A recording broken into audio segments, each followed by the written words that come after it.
Hello everyone. I prepared this video especially for those people who couldn't come to the last class because they had a trip or something. But in case you just want to see it, to hear again what I explained in the previous lesson, you are also welcome. This is a kind of summary of the theory that I taught in yesterday's lesson, the theoretical part of the session. Okay, so as a kind of introduction, I begin with pragmatics. Okay, it's what I'm. This is just so that you know a little bit about it. It's not extremely important that you remember it, but I have to introduce a bit the topic. Pragmatics is a branch of linguistics, a field of linguistics that studies the relationship between language and context. And it's important that you bear in mind that it has two parts. On the one hand, language structures, language forms that you need to learn. And on the other part, the social variables, the context that affect our linguistic choices as users. You will see afterwards linguistic forms and social variables. Next, talking about interaction skills. Interaction skills, in this case, you must remember that they are the fact that we do not say a request or a response in just one line or one utterance. We may use multiple turns to use the request, to request or to respond. O sea, no hacemos directamente la petición y después la respuesta en dos turnos, sino que pueden ser en turnos diferentes, simplemente. Normally, this is used when we say no, because normally saying no is tough, and when you are asked something and you respond to that, you can say no, but normally you say, oh, I'm thinking about it. You hesitate a bit, dudáis un poco, and then you say no. When you say yes, normally it's more direct, unless you ask for clarification. We will see. And finally, agency. Agency, in simple terms, is freedom. Is your freedom of choice. Sometimes you may be used to memorizing what people tells you, but I'm not gonna say you must use this linguistic utterance in this specific situation. It's up to you. I'm just giving you the tools because you need to have the whole pack of things in order to be able to choose. The summary is that in order to be free, you need to be aware of all the possibilities. So I'm presenting all the possibilities to you, but you have the agency to decide in the end. More particularly, I'll be teaching you a speech act. But talking in general, speech acts involve participants to commit actions beyond words. This means that normally when we talk, we inform. We just inform. The purpose of the communication is informing. But sometimes there is a goal that goes beyond informing. This is when we have a speech act. For example, we say it the action intended.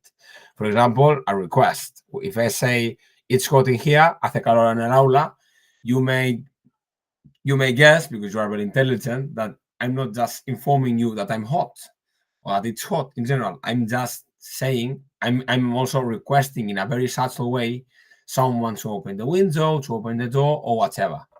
And depending, this will be a request, what I will be teaching you in these lessons. And depending on the purpose of the speech act, it would be a request, a suggestion, a complaint, or whatever. Talking about requests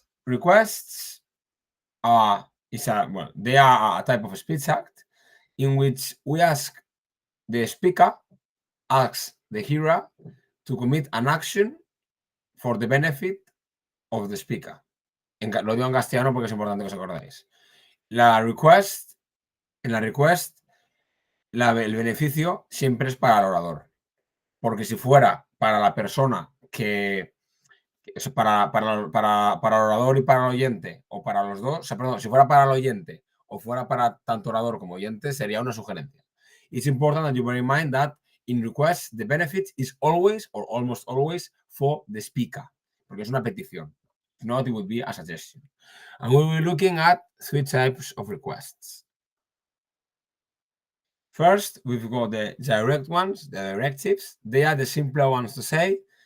They are just the use of imperatives or verbs of volition, such as want, or of necessity, such as need. They are the most common ones in Spanish, and normally in English they are more polite and they do not use them. But again, it's up to you when to use them or not.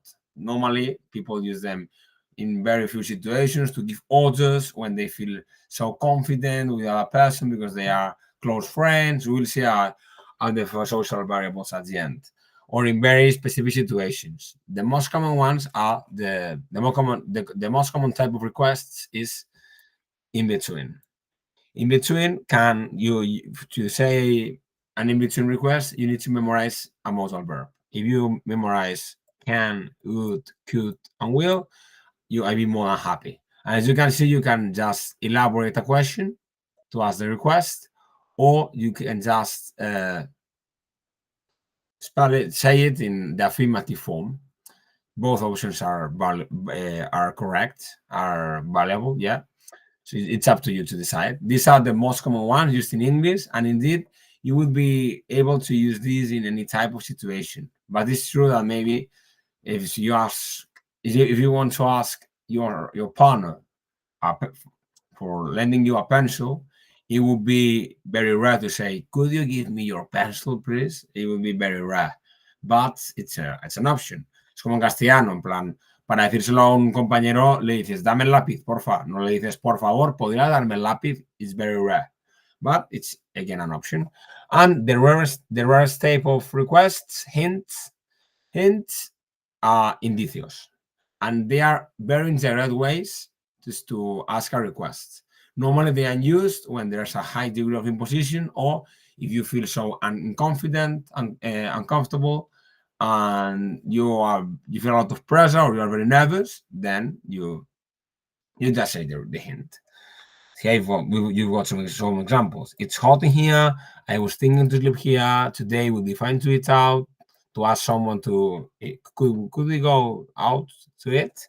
And lastly, I hope I can finish the exam on time. Okay, they are just hints. We gave a lot of examples in class. And now talking about responses, there are 4 ways to respond to a request. And here, well, I've given you some examples, but here the important thing is that you remember. You don't have to take notes because I forgot to say that you will have a supporting page. You have that in Aula Virtual, so you have all the information. That's why I didn't allow the PowerPoint, because you got the summary just in one page prepared. And here, it's important that you remember some kind of expressions, just not to say all the time yes or no. But the important thing here is to be aware that there are 4 types of requests, of responses to requests. Sorry, granting, refusing, clarifying, and ignoring. Granting is the same as acceptance, saying yes. Refusing is saying no. Clarifying or asking for clarification would be just asking the requester more information before committing to an answer, and just ignoring, which is a possibility that also happens in real life.